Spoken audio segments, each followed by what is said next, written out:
BATV, oferecimento Cipolate é pra você. Olá, o BATV já está no ar e a partir de agora você acompanha as notícias da região e do estado. Nasce o primeiro bebê baiano com anticorpos contra a Covid-19. Tranquilidade, felicidade,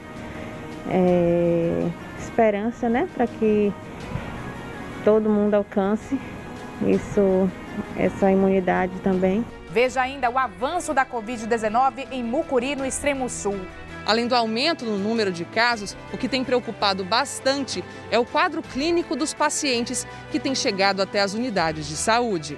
Tem também denúncia de aglomeração no transporte de Ilhéus. As pessoas falam de festa, de aglomerações, e que tem aglomeração em bares e restaurantes e dentro dos ônibus. Que nós estamos pedindo socorro. Isso e muito mais a partir de agora no BATV.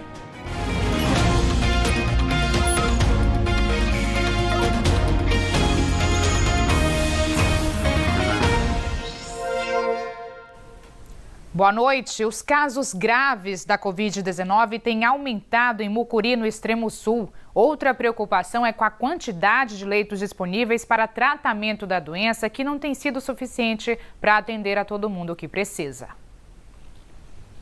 Mucuri é a última cidade da Bahia, fazendo divisa com a região sudeste do país. Por aqui a situação está como na maioria dos municípios baianos. A Covid continua avançando. 51 pessoas já morreram por causa da doença. Desde o início da pandemia, mais de 2.600 casos foram confirmados. Desde o ano passado, havia-se dito que o pico seria em maio do ano passado. Nós já estamos em maio deste ano e o pico ainda continua. Então, se passaram mais de 360 dias e não se resolveu. Mucuri vinha registrando uma média de 8 novos casos por dia da Covid-19. Segundo a Vigilância Epidemiológica, nos últimos 2 meses, esse número subiu para 12. Além do aumento no número de casos, o que tem preocupado bastante é o quadro clínico dos pacientes que têm chegado até as unidades de saúde. Pessoas que aparentemente, quando vão ao hospital, certos casos se agravaram clinicamente, mas em razão também do próprio descuido da própria pessoa ao procurar a unidade de saúde, depois que ele está já com 3, 4 dias que o sintoma foi apresentado e ele não recorreu à unidade médica para os tratamentos iniciais. A unidade de saúde referência para tratamento da Covid-19 na cidade é o Hospital São José, que fica no distrito de Itabatã, onde 5 pacientes estão internados. Só este mês, pelo menos 10 pessoas precisaram ser transferidas para leitos de UTI. Segundo o último levantamento feito pelo município, 12 pessoas seguem internadas em unidades de tratamento intensivo, a maioria em um hospital particular no estado do Espírito Santo. Entre os pacientes está o secretário de saúde do município, Fernando Jardim, de 56 anos, que vem se recuperando bem.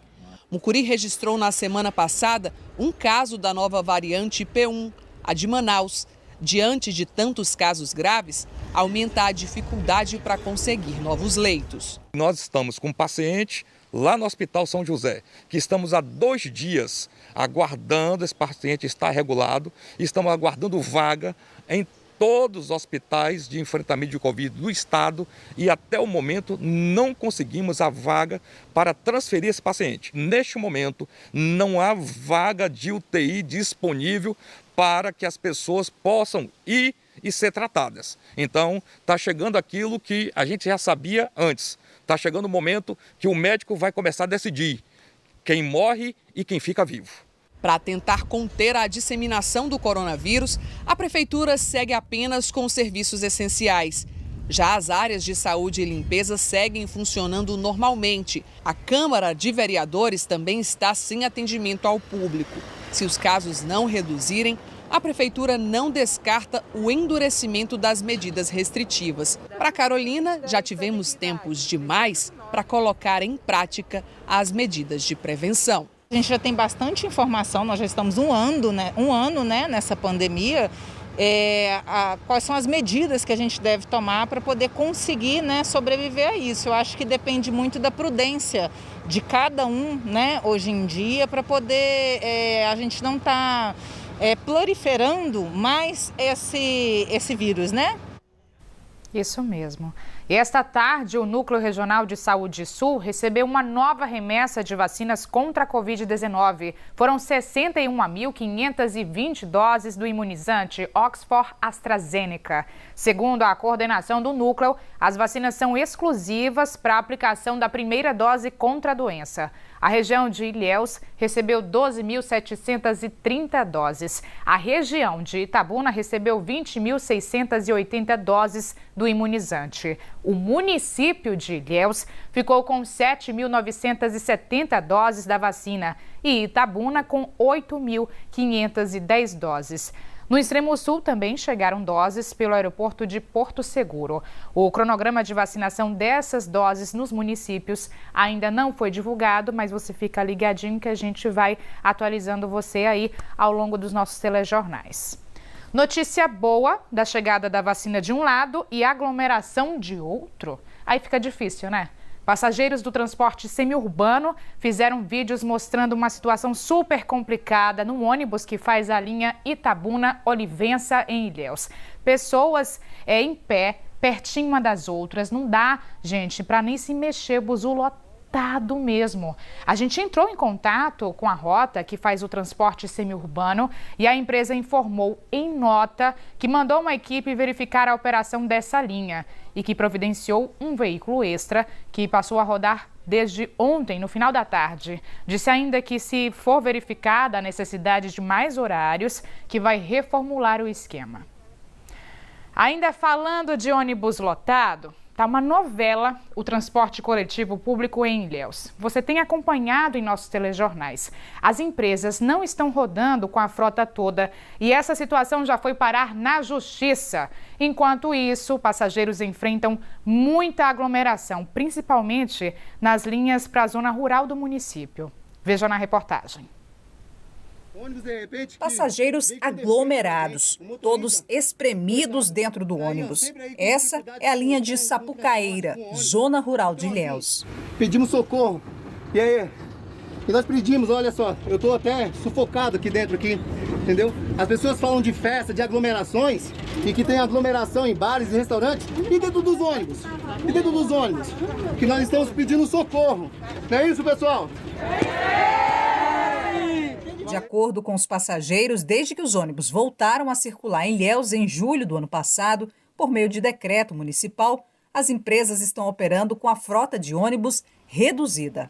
Antigamente, antes da pandemia, nós tínhamos 2 horários. O horário das 7 às 8 ou das 11 e às 14 horas. Hoje estamos contando somente com ônibus. A frota reduzida está gerando aglomerações em várias linhas, principalmente nas que transportam passageiros para a zona rural de Ilhéus. Esse vídeo, que está circulando pelas redes sociais, mostra o ônibus de Sambaituba também lotado. Mostramos em nossos telejornais, no início do ano, o distanciamento zero entre os passageiros no ônibus do distrito de Sambaituba. Em dezembro do ano passado, o Ministério Público da Bahia entrou com uma ação civil pública contra as 2 empresas de ônibus responsáveis pelo transporte coletivo em Ilhéus, para que retomassem com 100% da frota para evitar aglomerações e dar mais segurança aos passageiros durante a pandemia. A ação foi encaminhada para a Vara da Fazenda Pública, que decidiu juntar a decisão dessa ação com uma outra que foi recebida, encaminhada pelas empresas de ônibus, pedindo um reajuste no contrato feito junto com a Prefeitura de Ilhéus. Ambas as ações, ou seja, aqui as concessionárias pedem o pagamento do município da importância já periciada no valor de 18 milhões de reais, bem como a do Ministério Público, que pede o retorno de 100% da frota.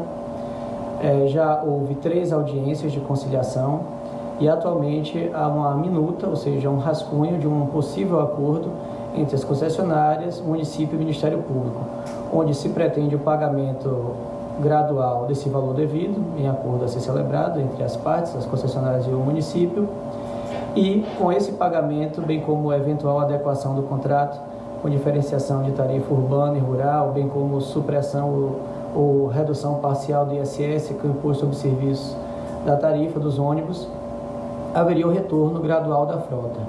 Vamos analisá-lo e até sexta-feira o órgão vai dar sua manifestação se concorda ou não com os termos do acordo e com o retorno gradual da frota dentro desse plano de restabelecimento da integralidade do serviço ao cidadão. A gente vai seguir acompanhando essa situação, então sexta-feira tem essa previsão aí, vamos ficar de olho.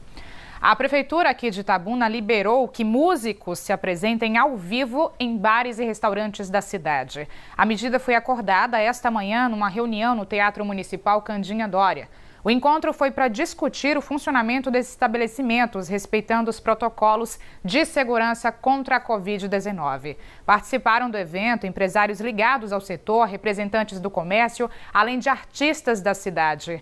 Um termo de responsabilidade e compromisso foi assinado. Ficou definido que os bares e restaurantes continuam funcionando até as 9h30 da noite e que as apresentações ao vivo de músicos podem acontecer até esse mesmo horário. Os estabelecimentos que descumprirem as medidas de segurança podem pagar multa, além de perder o alvará de funcionamento. E olha só, depois de uma decisão judicial da primeira vara da Fazenda Pública, a coleta de lixo foi retomada em Eunápolis. O serviço estava suspenso, gente, por causa de um protesto de catadores de materiais recicláveis da cidade. Os catadores de materiais recicláveis de Eunápolis impediram que os caminhões que fazem a coleta na cidade saíssem da garagem da Secretaria de Serviços Urbanos por 2 dias. O lixo começou a ser recolhido ontem à noite. Em 11 horas de trabalho, mais de 50 toneladas foram retiradas das ruas, que hoje amanheceram mais limpas.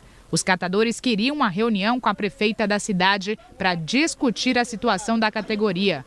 O lixão foi desativado há 1 mês e um galpão foi entregue a algumas cooperativas ontem para receber os materiais recicláveis. Mas a cooperativa dos ex-catadores do lixão, a cooperativa Vida Feliz, ainda não recebeu as chaves do galpão. Um termo de ajustamento de conduta está sendo firmado para definir que tipo de assistência a prefeitura vai dar para a categoria. A Polícia Civil destruiu hoje mais de 70 quilos de pasta base de cocaína em Teixeira de Freitas. Eram 63 tabletes da droga. O material foi encontrado numa praia de Nova Viçosa depois de uma denúncia anônima. A origem da droga está sendo investigada. A seguir, o seu encontro é com Fernando Sodac, que traz as notícias estaduais. Você fica com imagens da Super Lua de Sangue, que hoje está dando show de beleza. Olha só, imagens de Ilhéus. Tchau, tchau.